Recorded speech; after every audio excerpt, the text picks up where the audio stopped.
La Grèce a débuté lundi l'opération de rachat d'une partie de la dette souveraine du pays, celle qui est détenue par ses créanciers privés, c'est-à-dire environ 62 milliards d'euros. Cette opération, convenue avec les principaux créanciers publics de la Grèce, l'Union européenne et le FMI, doit permettre à l'économie grecque de réduire de 20 milliards d'euros sa dette totale.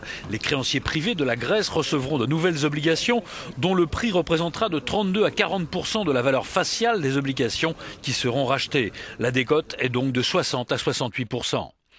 Le rachat coûtera 10 milliards d'euros à l'État grec pour une valeur réelle de 30 milliards, soit un gain de 20 milliards et la réduction du même ordre de la dette grecque. Les obligations que recevront les créanciers acceptant cet échange, qui se fait sur une base volontaire, seront signées du Fonds européen de stabilité financière.